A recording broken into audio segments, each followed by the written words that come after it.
Assalamualaikum warahmatullahi wabarakatuh. Kami daripada Parti Bumi Putera Perkasa Malaysia dan sebelah saya ini KB Putera bahagian Gombak mengiringi naib Presiden Putera Datuk Hamidah Osman untuk membuat laporan polis terhadap peneroka haram Musangking di Raut Pahang. Kami juga merasa amat kecewa dengan apa yang terjadi dan di media-media sosial kita nampak sekarang perkara ini amat panas dan saya yakin saya bersama rakyat Malaysia juga membantah sekeras-kerasnya apa yang berlaku sekarang dan saya berharap agar pihak SPRM untuk mengambil tindakan untuk menyiasat perkara ini jika ada unsur-unsur rasuah.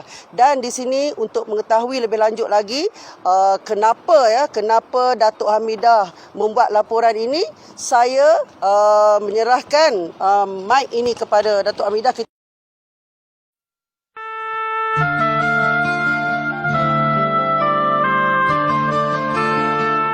Ini 1 bulan 9 2020 saya berada di Balai Polis Layang membuat laporan polis mengenai isu yang sedang panas iaitu isu ladang haram Musangking di daerah Raut Pahang.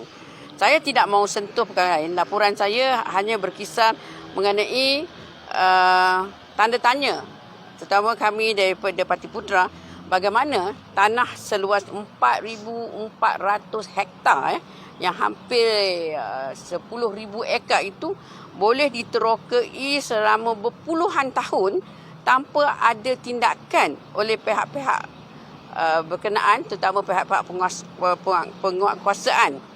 Dan kenapa isu itu baru timbul sekarang sedangkan mereka telah meneroka tanah itu selama berpuluh-puluh tahun dan mereka telah pun mengutip hasil. Saya rasa mungkin melibatkan jutaan ringgit. Tetapi mereka dibiarkan berluasa di tempat situ. Sedangkan kalau bukan daripada kaum, bila apa juga daripada kaum Melayu, maka tindakan segera akan diambil. Saya ingin membandingkan isu yang berlaku di Raut ini dengan satu isu yang berlaku di Taiping, iaitu sekitar tahun 2019, di mana seorang bekas tentera telah dituduh menceroboh tanah hutan dan dijatuhkan hukuman penjara 2 tahun dengan denda RM50,000. Action 32 yang mana sebarang aktiviti yang melibat membersih, membajak tanah untuk tanaman ataupun maksud lain adalah menjadi satu kesalahan di bawah Akta Perhutanan Negara dan malangnya bekas tentera ini dihukum. Kenapa dalam hal ini ada pilih kasih? Bila berlaku pada seorang bekas tentera yang telah banyak berjasa, beliau telah dihukum dan didenda, sedangkan 111 pekebun durian yang berada di Raut dicarikan satu penyelesaian pula oleh pihak kerajaan. Ini satu ketidakkeadilan yang berlaku yang sebenarnya Putera amat tidak berpuas hati dan saya hadir hari ini di Balai Polis minta satu siasatan, satu keadilan dan kami dari Putera membantah sekeras-kerasnya jika tanah-tanah ini diberi kepada peneroka.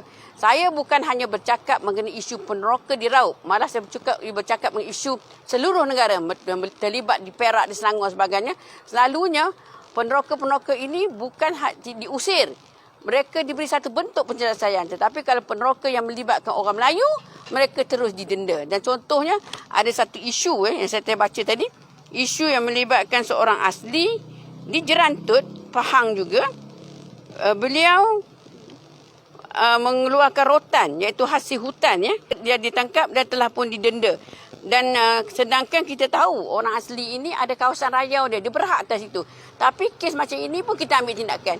Kenapa isu-isu ikan bilis kita ambil tindakan sedangkan isu-isu besar dibiarkan berlalusan? Dan kami juga daripada Pihak Putera akan juga membuat laporan SPRM kerana mohon pihak SPRM membuat siasatan jika ada unsur-unsur rasuah. Kerana kita pun pelik kenapa kes yang dah puluhan tahun, pokok dah keluar hasil tetapi tindakan tidak diambil.